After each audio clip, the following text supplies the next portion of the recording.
Hey folks, how you doing? We've got the doctor in the house. Hi there, nice to see you all again. Welcome, welcome. So Thank you. great to see you again Nice after to meet about you. 5 months. Yes, here we are both in London. That's a great place to be, as always. My home and your second home. Yeah, exactly. So what have you been up to since last time you? Traveling the world as usual, been to some nice countries and shared some interesting ideas about risk with people who need to know. Cool, cool. And we're trying to help people know what they don't know and do what they're not doing. Attention and action. Those are the two things. Remember that? So that's the key. Yeah. So it's been some fun. I've really enjoyed it. Lovely, lovely. Well, I've been doing my usual training, train these lovely people out there. And a question came up about page 426 in the PMBOK guide. I know what that is. This curious bubble chart here. Yes. So PMI put this under hierarchical charts. Yes. And a lot of students say, why hierarchical? Is it a WBS or an RBS? Or Hierarchical just in the sense that we have a number of criteria that we use to prioritize the risks. Okay. So there are high priority risks, medium priority risks, low priority, as we might have red, yellow, green, or priority 1, 2, 3. And here we're just using different parameters, not probability and impact, in order to prioritize or put the risks into a hierarchy. Okay. So in this chart, you got proximity, detectability. How should And one impact. read it? Oh, and impact, of course. So the key thing with the bubble chart is it has 3 dimensions. So probability impact matrix only has 2, so we have probability and impact. Here we can show any 3 characteristics of the risk. So we could show probability and impact and manageability, or we could show urgency and detectability, and impact size. So any 3 things we can put in this. Okay. So it's 3 dimensions. So the first thing is, as a bubble chart, the size of the bubble is one of the dimensions. Okay. And then the 2 axes are the other 2. Gotcha. And the bubble size could be Anything. All right. It could be urgency, it could be manageability, Okay. it could be dormancy. All these characteristics are listed on the previous page of the Gotcha. PMBOK guide. So any one of those would do.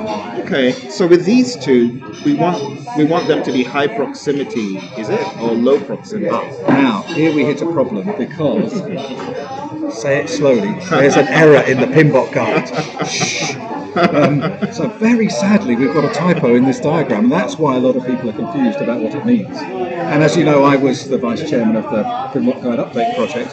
I drew this diagram, and when it went in as a draft, they switched one of the axes. Instead of being high-low, they made it low-high. And so, of course, I corrected it. I said, I'm sorry, this is wrong. Don't worry, we'll fix it.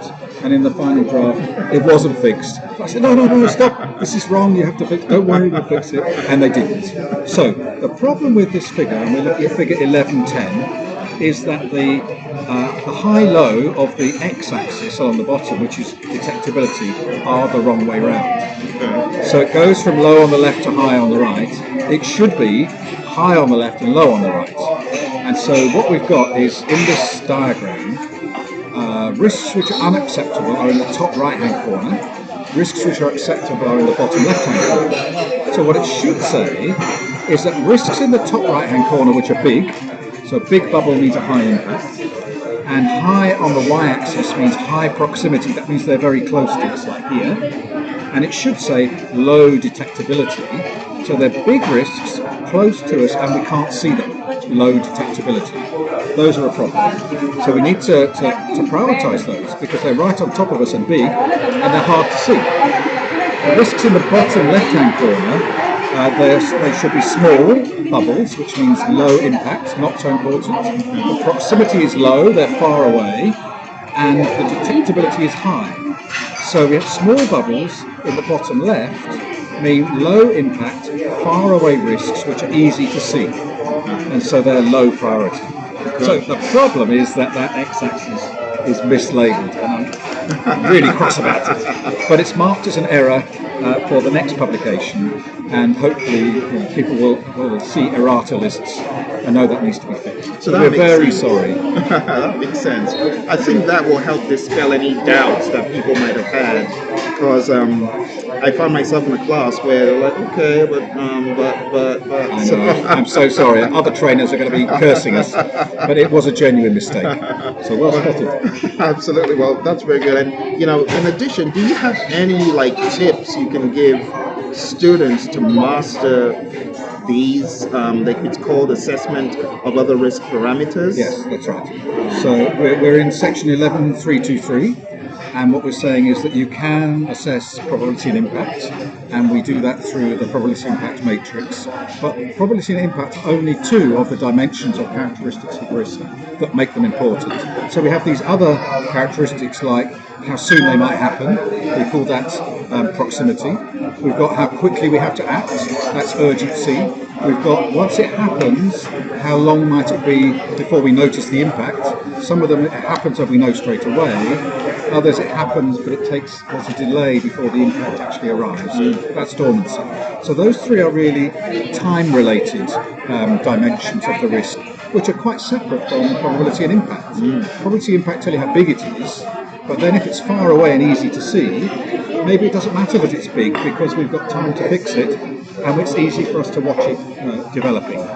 So we need these other dimensions. Then we've got how easy can we handle it. We've got manageability, controllability and detectability. So can we actually influence the risk before it happens? That's manageability. Some are easy, some are difficult.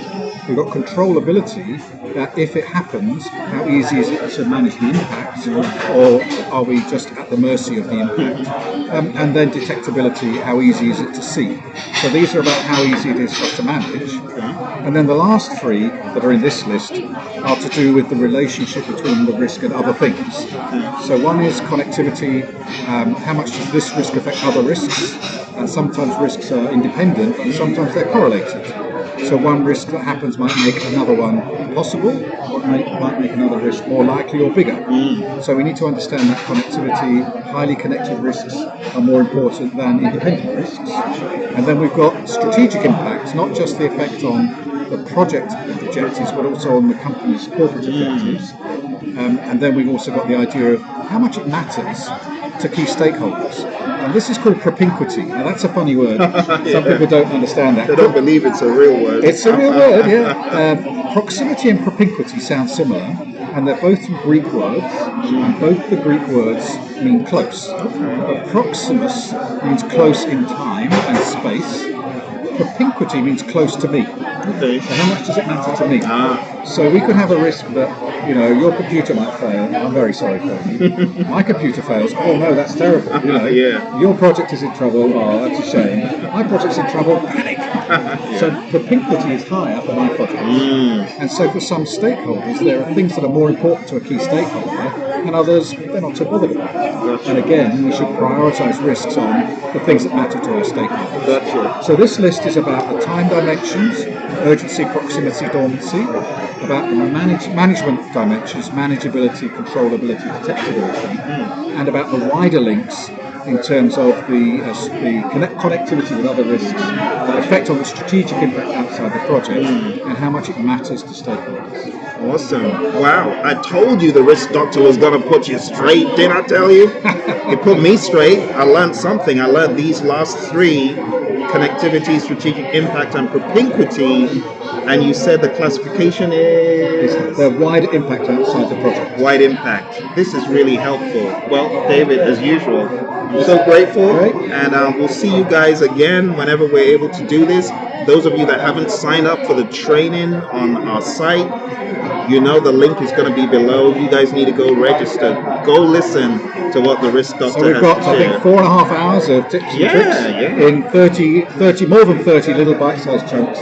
Risk management for professionals. If you want to improve your performance and efficiency, effectiveness as a risk person within projects, this is the course for you. And I think we've got a special offer, haven't we? Yes, it's just going at the moment for $99. Wow. So, I mean, you better act on it before it goes away. What's not to love, eh? Right, thanks, Phil. And then again, we've got the risk standard.